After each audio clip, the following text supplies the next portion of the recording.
The Great Green Gulch. You've got to be kidding me.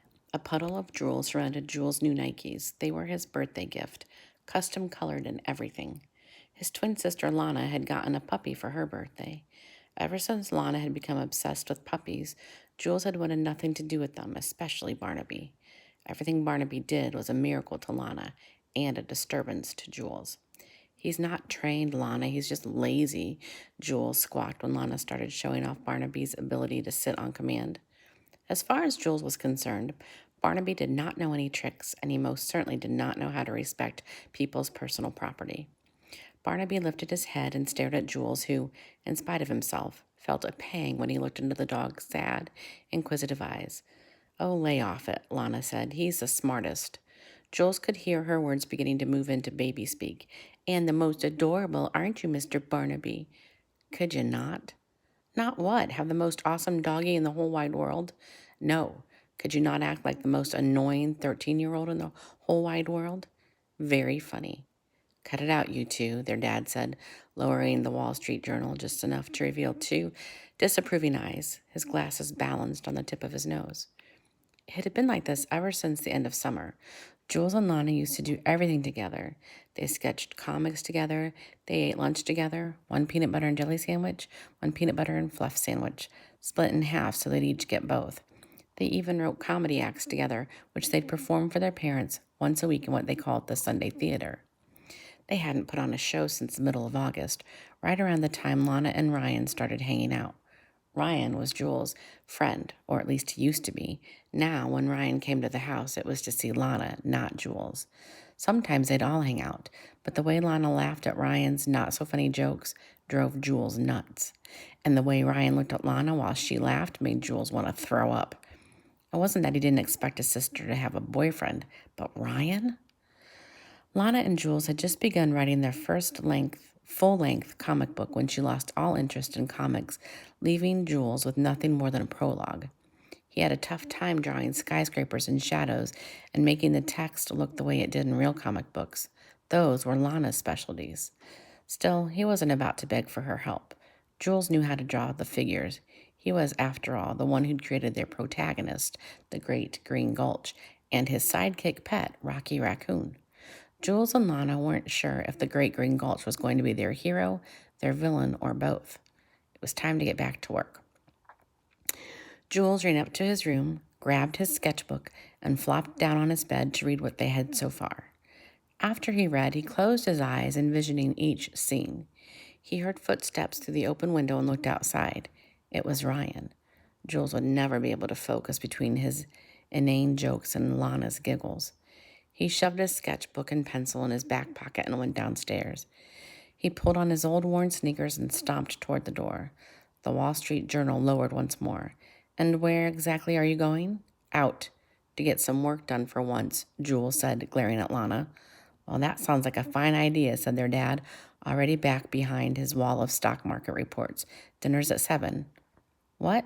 How come you let him go right out before dinner? But when I ask, Lana's voice faded behind the door.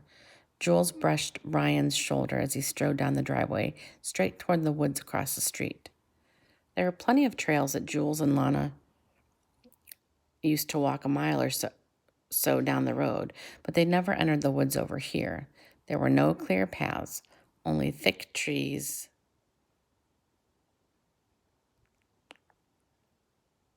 skinny saplings, thorny bushes, and endless fallen leaves. Jules marched right in, trudging through the browning leaves.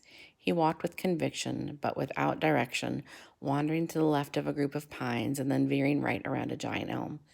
Seeing the white puff of his breath, Jules realized it was actually pretty cold out. He was actually pretty cold. He'd been so heated when he rushed out of the house that he hadn't thought to bring a jacket. He moved faster, hoping he might warm himself up. He started to jog and then broke into a full-on sprint, kicking up leaves as he went. Jules' mind felt wonderfully empty as he ran, and his body really did start warming up. The trees around him looked different than the ones near the edge of the forest. They were gnarly and knotted, nearly choked by twisting vines. Something hard hit the top of Jules' foot. He lurched forward, his stomach flying from his body as he nose-dived toward the ground. He landed softly in a pile of leaves, and the shock dissipated. He felt under the leaves where he had caught his foot and discovered a root. Or was it a vine? The more he looked, the more it seemed like they were all connected. Jules laughed and let his body sink back down into the leaves. He closed his eyes, picturing the next scene of his story. The great green gulch tore through the forest in silence. He was its savior and also its greatest danger. He warded off those who tried to harm the trees, but with breath that turned toxic when his anger flared. Jules could picture the steam flowing from the great green gulch's nostrils like smokestacks. He could practically feel its warmth on his skin. Or was it actually getting warmer outside? It couldn't just be his imagination. It was too real. Jules opened his eyes, and there it was, the great green gulch. Drool dripped from the side of its mouth and came toward Jules in slow motion. Jules covered his face as it splashed him. The liquid hit his clothes and trickled down his neck, and Jules squinted, rubbing his eyes with the one little dry spot he could find on the inside of his shirt. The great green gulch looked different. He looked hairier. He looked directly at Jules with sad, inquisitive eyes. Okay, remember, go back and look in the story if you need to find answers to these questions. The first one is, how are Jules and Alana related? A, they are twins. B, they are cousins. C, they are step-siblings. Or D, they are married. Do not pick D. Number 2, who is the main character in the story? Is it A, Lana, B, Ryan, C, Barnaby, or D, Jules? Number 3, Jules and Lana used to get along very well. What evidence in the story best supports this conclusion? A, what? How come you let him go out right before dinner, but when I ask? Lana's voice faded behind the door. Or B, Jules and Lana used to do everything together. They sketched comics together, they ate lunch together, they even wrote comedy acts together, which they'd perform for their parents once a week in what they called the Sunday theater. C, he's not trained, Lana, he's just lazy. As far as Jules was concerned, Barnaby did not know any tricks, and he most certainly did not know how to respect people's personal property. Or D, Alana and Jules had just begun writing their first full-length comic book when she lost all interest in comics. Number 4, read these sentences from the text. They hadn't put on a show since the middle of August, right around the time Alana and Ryan started hanging out. Ryan was Jules' friend, or at least he used to be. Now, when Ryan came to the house, it was to see Lana, not Jules. Sometimes they'd all hang out, but the way Lana laughed at Ryan's not so funny jokes drove Jules nuts, and the way Ryan looked at Lana while she laughed made Jules want to throw up. It wasn't that he didn't expect his sister to have a boyfriend, but Ryan? What can you conclude from this paragraph about how Jules feels? A, Jules feels amused and excited. B, he feels pleased and proud. C, Jules feels upset and surprised. Or D, Jules feels confident and optimistic. 5, what's the theme of the story? The braver you are, the better off you will be. You should be careful whom you trust. People should treat each other with respect and kindness, or people change as they get older. Number 6, read these sentences from the text. The trees around him looked different than the ones near the edge of the forest. They were gnarly and knotted, nearly choked by twisting vines.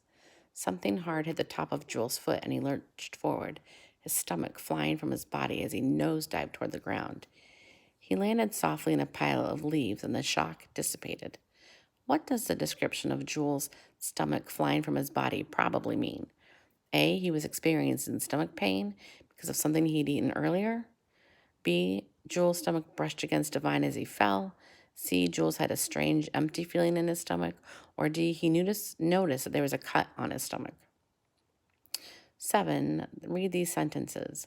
His twin sister Lana had gotten a puppy for her birthday.